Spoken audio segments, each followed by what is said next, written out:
இதயம் wishes you a very happy new year.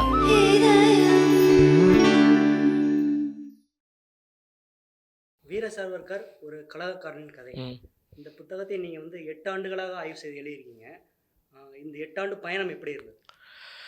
அதாவது வீர சாவர்கர் மிகவும் தமிழகத்தில் குறிப்பாக தவறாக புரிந்து கொள்ளப்பட்டிருக்கக்கூடிய ஒரு தலைவர். அதற்கு முக்கிய காரணம் இங்கே இருக்கக்கூடிய ஜஸ்டிஸ் பார்ட்டியிலேருந்து திமுகவிலேருந்து வந்த அந்த சரித்திரத்தை மாற்றி மக்கள் கிட்ட கொண்டு சென்றதன் விளைவாக தான் நான் பார்க்குறேன். ஏனென்றால் ஒரு நாத்திகவாதியாக, ஒரு சமூக சீர்திருத்தவாதியாக, ஒரு மிகப்பெரிய ஒரு தேசபக்தராக இருந்த ஒருவரை பற்றி ஒரு தவறான எண்ணங்களே தமிழகத்தில் விளைவிச்சுட்டே இருந்திருக்காங்க. அப்படின்றப்போ உண்மை என்ன அப்படின்ற ஒரு வேள்வி இருந்துகிட்டே இருந்தது. சின்ன வயசில் என்னுடைய பள்ளி காலத்திலேருந்தே சாவர்கரனுடைய மிகப்பெரிய ஒரு ஃபேன் நான். பூனாவில் சட்டம் படிக்கிறதுக்காக நான் 2011ஆம் ஆண்டு போய் 3 ஆண்டுகள் அங்கே தங்கி சட்டம் படிக்கும்போது சாவர்கர் மீது இருந்த மரியாதை, அவரை பற்றின இன்னும் நிறைய விஷயங்கள் தெரிஞ்சுக்க முடிஞ்சது.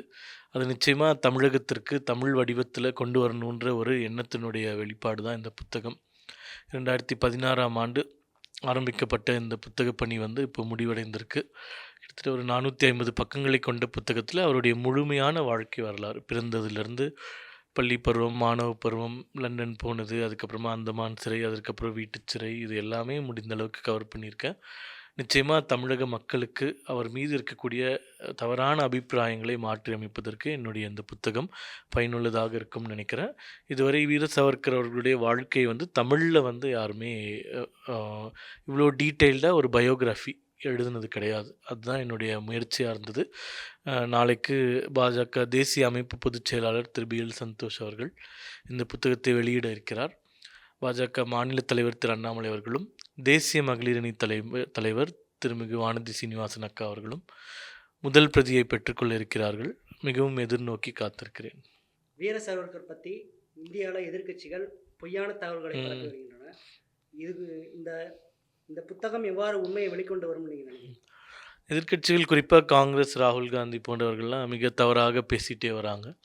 ஆனால் இவர்களுடைய மூதாதையர்களாக இருந்த இந்திரா காந்தி அவர்கள் சாவர்கர் குறித்து மிக உயர்வான எண்ணங்களை கொண்டிருந்தார் அப்படின்றது அவருடைய எழுத்துக்கள் மூலமாகவோ இல்லை சாவர்கனுடைய தபால் தலை வெளியீட்டின் மூலமாகவோ அவங்க காண்பிச்சிருக்காங்க.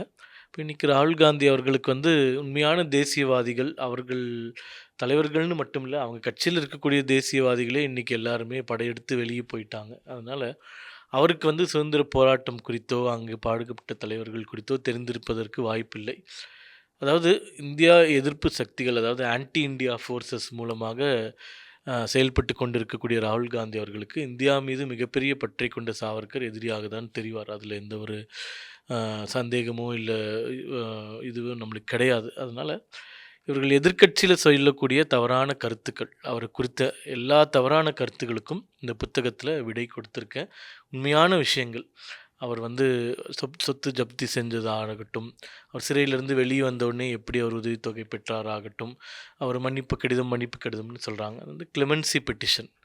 இப்போது விடுதலை புலிகள் அந்த சம்பந்தமான ராஜீவ்காந்தி கொலை வழக்கில் இருந்த ஒரு 4 பேர் விடுதலையாக இருக்காங்கன்னா அவங்க கிளெமென்சி பெட்டிஷன் தான் சப்மிட் பண்ணாங்க, மன்னிப்பு கடிதம் சப்மிட் பண்ணல. அதனால் இந்த தவறாக திரித்தல் பண்ணக்கூடிய நிறைய விஷயங்கள் இந்த புத்தகத்தில் விடை கொடுத்துருக்கேன்.